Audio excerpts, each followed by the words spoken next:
Hello everyone, how are you? I am Surendra Kumar, lecturer in English. Welcome you in the session of Narrations Part 1. तो students, direct speech और indirect speech के बारे में हम बहुत बार बहुत confuse होते हैं। तो उसके बारे में हम सबसे पहले हमें किन किन चीज़ों को जानना चाहिए इससे पहले कि हम फाइनली नरेशन को कंप्लीट सीखें। तो कौन कौन सी चीज़ें ऐसी हैं जिन्हें हमें जानना चाहिए, उसके बारे में मैं आपको इस पार्ट के अंदर बताने वाला हूँ। तो चलिए, सबसे पहले हम क्या सीखने वाले हैं इस पार्ट के अंदर, ये जान लीजिए। सबसे पहले आप जानेंगे डायरेक्ट स्पीच क्या है, रिपोर्टिंग वर्ब क्या है, रिपोर्टेड स्पीच क्या है, इम्पोर्टेंस क्या है रिपोर्टिंग वर्ब की और रिपोर्टेड स्पीच की, इनडायरेक्ट स्पीच किसे कहते हैं, टेंसेस को डायरेक्ट से इनडायरेक्ट में जब कन्वर्ट करते हैं तो किस तरह से किया जाता है, प्रोनाउंस को कैसे चेंज करते हैं, और कुछ एडवर्ब्स हैं जिन्हें हम डायरेक्ट से जब इनडायरेक्ट बनाते हैं तो उन्हें कैसे चेंज करते हैं। स्टूडेंट्स, ये जो 7 पॉइंट्स मैंने यहाँ पर लिखे हैं ये बहुत बेसिक पॉइंट्स हैं। इन बेसिक पॉइंट्स को किए बिना आप नरेशन को अच्छे तरीके से नहीं सीख सकते। तो इन 7 पॉइंट्स के बारे में चलिए एक एक करके जानने की कोशिश करते हैं। अगर आपको वीडियो को समझने में मान लो फिर भी दिक्कत आती है तो मेरी आपसे एक सलाह रहेगी कि इन 7 पॉइंट्स को एक बार आप अपनी कॉपी पर लिख लें और उसके बाद आप इस वीडियो को एक एक करके सुने तो आप बहुत अच्छे से समझ पाएंगे। तो चलिए इन 7 पॉइंट्स के बारे में जानने की शुरुआत करते हैं। तो सबसे पहले जानते हैं डायरेक्ट स्पीच क्या है। स्टूडेंट्स, जैसे मेरे जो शब्द हैं, जिस स्पीकर के जो शब्द हैं, वो उन शब्दों को एज इट इज़ बताना, जो उसने कहे उन्हें एज इट इज़ बताना डायरेक्ट स्पीच होता है। और इन शब्दों को स्पीच मार्क्स के अंदर रखा जाता है। एग्जाम्पल देख लीजिए, रेड इंक में जो शब्द हैं वो स्पीकर के द्वारा बोले गए शब्द हैं और उन्हें हमने इन्वर्टेड कोमास के अंदर बंद किया है।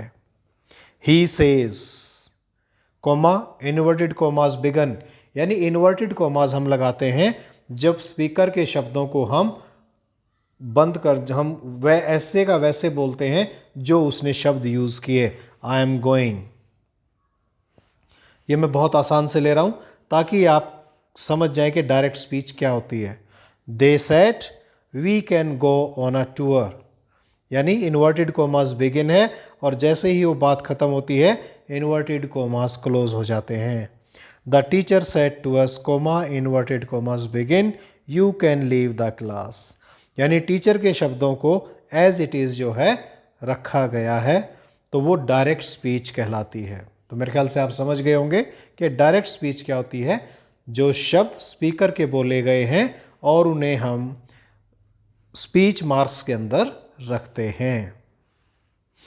स्टूडेंट्स, अब हम इसी से ही रिलेटेड, डायरेक्ट स्पीच से रिलेटेड ही एक पार्ट है कि डायरेक्ट स्पीच के 2 पार्ट्स होते हैं। एक को हम बोलते हैं रिपोर्टिंग वर्ब और एक को बोलते हैं रिपोर्टेड स्पीच। एक को रिपोर्टिंग वर्ब और एक को रिपोर्टेड स्पीच। कैसे?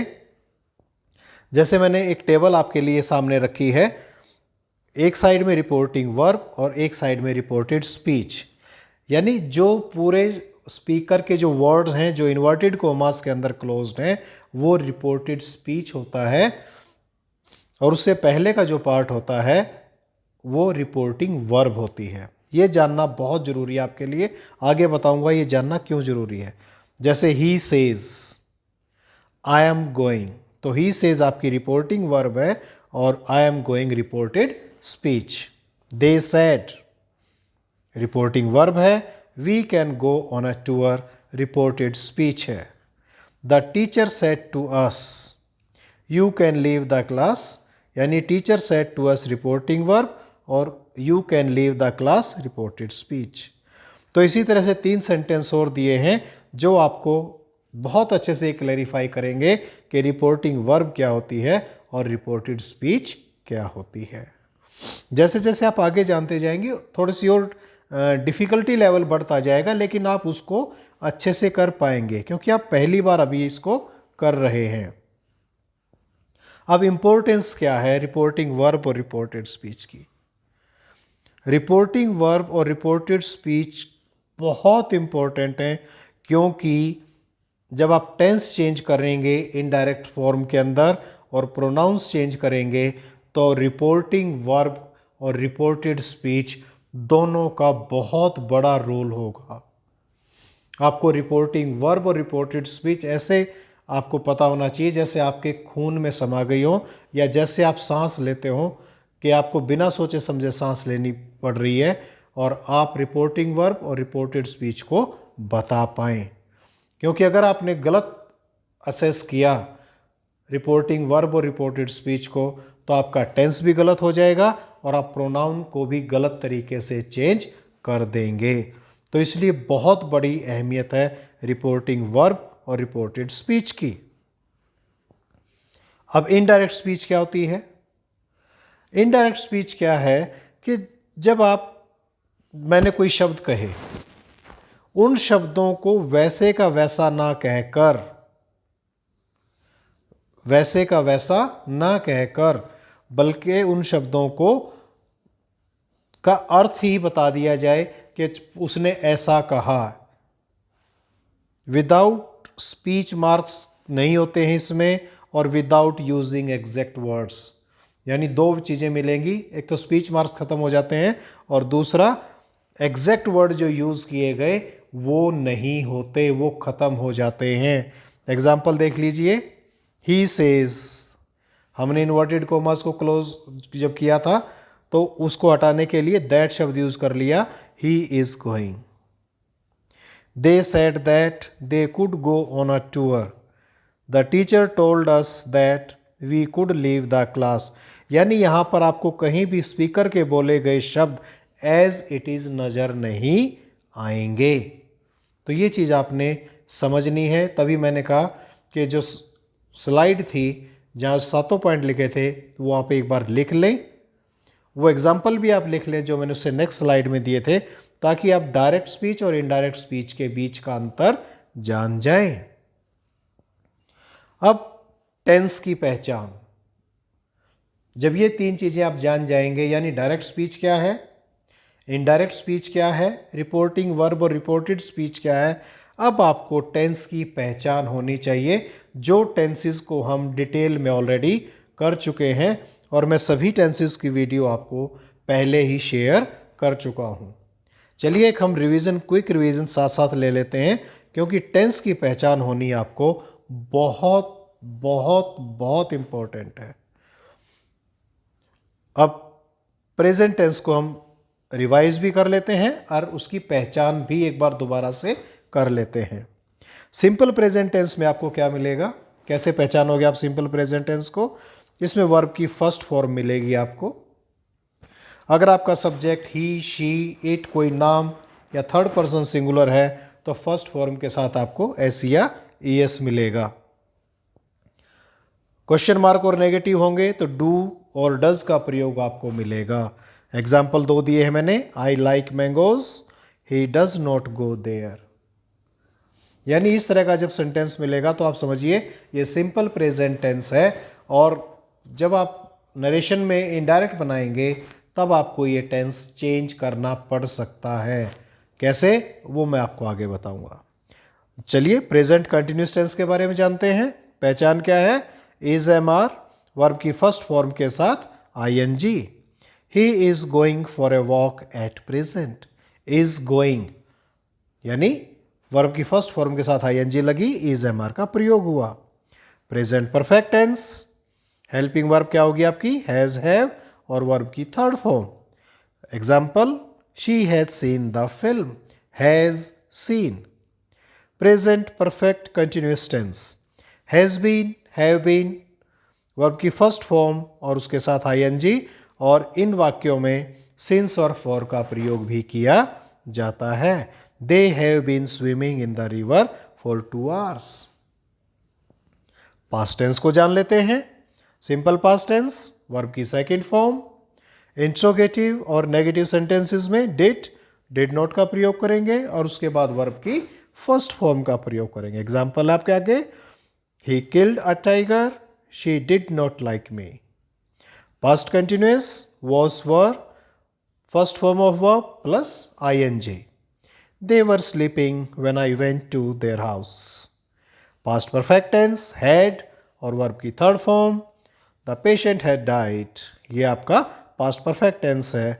बिफोर द डॉक्टर केम, ये आपका सिंपल पास्ट टेंस है इसमें। यहाँ पर ये सिर्फ पहचान के लिए आपको बता रहा हूँ। Past perfect continuous tense, had been first form of verb plus ing, he had been living in a city when he was young. Future tense, simple future में विल, शैल और उसके बाद वर्ब की first form.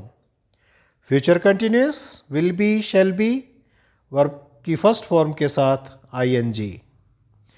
Future perfect tense will have, shall have, third form of verb. और future perfect continuous tense will have been, shall have been, first form of verb plus ing।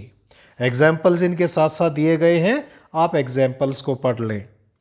Students, एक बात और मैं आपसे कहना चाहता हूँ, जिस टेंस को आप रिवाइज कर रहे हैं, आप चाहें तो एक बार वहाँ उसको स्टॉप कर लें वीडियो को और बड़े ध्यान से, बड़े आराम से उसको समझें। क्योंकि एक बार अगर आपको समझ में आ गया कि ये टेंस यूज़ जो डायरेक्ट स्पीच में किया गया है ये कौन सा टेंस है, तो आपको टेंस चेंज करने आसान हो जाएंगे। अब मैं क्यों कह रहा हूँ कि ये आपको याद होना चाहिए बहुत अच्छे से, वो इसलिए कह रहा हूँ क्योंकि अब हम आगे सीखने वाले हैं डायरेक्ट से जब हम इनडायरेक्ट करेंगे तो टेंस कैसे चेंज होते हैं। रूल 1 सुनिए स्टूडेंट्स, अब सारी चीज़ें मैं आपको कंप्रीहेंसिवली समझा रहा हूँ। अगर आपकी रिपोर्टिंग वर्ब, ध्यान आया रिपोर्टिंग वर्ब कहाँ थी, प्रेजेंट टेंस और फ्यूचर टेंस में है, तो रिपोर्टेड स्पीच के अंदर का टेंस नहीं बदलते। ये इंपॉर्टेंस है जो मैं आपको पहले बता रहा था। जैसे एक बार फिर ध्यान से सुनिएगा, एग्जाम्पल के साथ समझिए। He says comma, inverted commas begin, I am a good swimmer, inverted commas close हो गए। अब सबसे पहली चीज आप ये पहचानिए, इसमें रिपोर्टिंग वर्ब और रिपोर्टेड स्पीच कौन सी है। आपकी रिपोर्टिंग वर्ब कौन सी है, ही सेज। और रिपोर्टेड स्पीच जो शब्द इन्वर्टेड कोमास में बंद है वो रिपोर्टेड स्पीच है। अब मैंने रूल 1 ये बताया, अगर आपकी रिपोर्टिंग वर्ब प्रेजेंट और फ्यूचर टेंस में है तो रिपोर्टेड स्पीच का टेंस चेंज नहीं होगा। यानी ही सेज दैट, आई आपका प्रोनाउन है, ये मैं आगे बताऊंगा रूल चेंज करने का। आई एम को क्या बदलना दिया, he is a good swimmer, यानी हमने टेंस चेंज नहीं किया।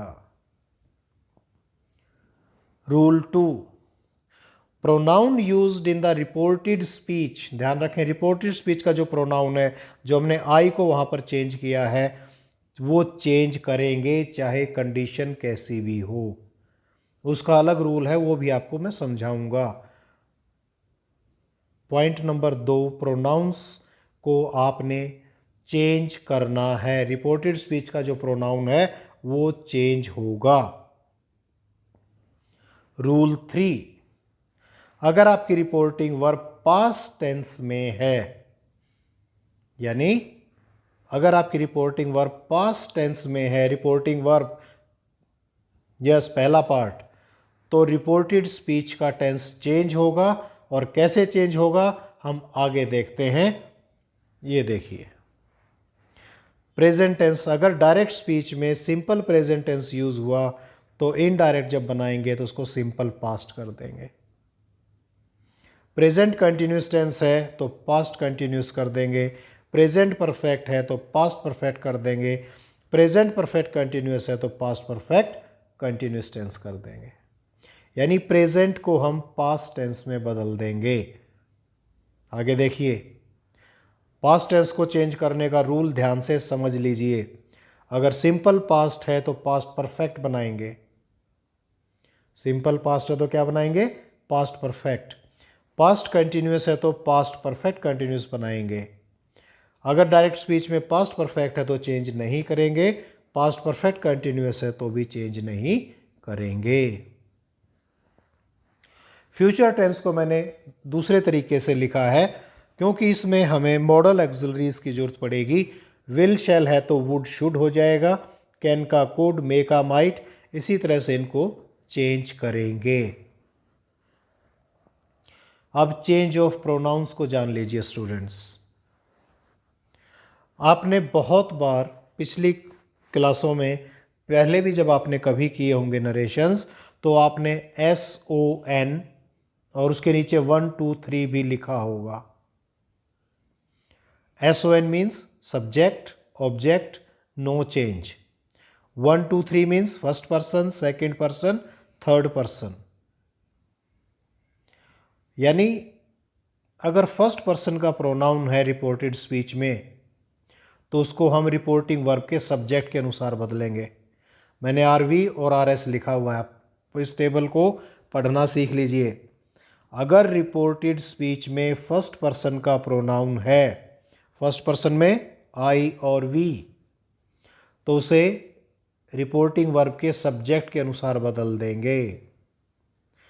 अगर रिपोर्टेड स्पीच में सेकंड पर्सन है, सेकंड पर्सन मीन्स यू है, तो उसे रिपोर्टिंग वर्ब के ऑब्जेक्ट के अनुसार चेंज करेंगे। और अगर थर्ड पर्सन प्रोनाउन है तो उसको चेंज नहीं करेंगे, वो as it is third person में ही रहेगा। तो इसलिए बहुत ज़्यादा ज़रूरत हमें रिपोर्टिंग वर्ब और रिपोर्टेड स्पीच को समझने की कि कौन सा पार्ट रिपोर्टिंग वर्ब है, कौन सा रिपोर्टेड स्पीच है। एग्जाम्पल्स देख लीजिए। शी सेज, ये शी सेज क्या बना, रिपोर्टिंग वर्ब।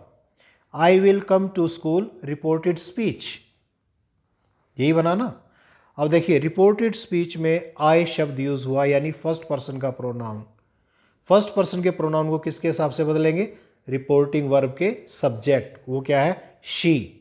तो अब देख लीजिए, अब दूसरी बात और समझ लिए साथ साथ, सेज यानी प्रेजेंट टेंस है तो टेंस चेंज नहीं करेंगे, तो क्या बनेगा, शी सेज दैट शी, क्योंकि शी के हिसाब से हमने चेंज करना है तो शी बन जाएगा she will come to school.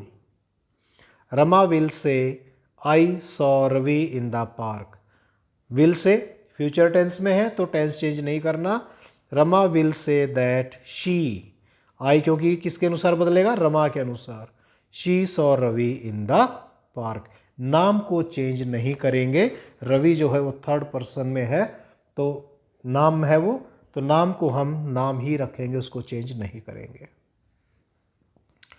अब स्टूडेंट्स इसके बाद एक और इम्पोर्टेंट पार्ट बचता है, चेंज ऑफ एडवर्ब्स। कुछ शब्द आपको मिलेंगे, कुछ एडवर्ब्स आपको मिलेंगी जिन्हें आपको चेंज करना होता है, वो भी समझ लीजिए। एडवर्ब डायरेक्ट स्पीच में होगी और एडवर्ब इनडायरेक्ट स्पीच में क्या बनाएगी ये हम आपको अभी बता रहे हैं। नाउ देन में चेंज होगा, दिस दैट में चेंज होगा, दीज दोज में, हेयर देयर में, एगो बिफोर में, today that day, tomorrow the next day, yesterday the previous day, last night the previous night, next month the following month में।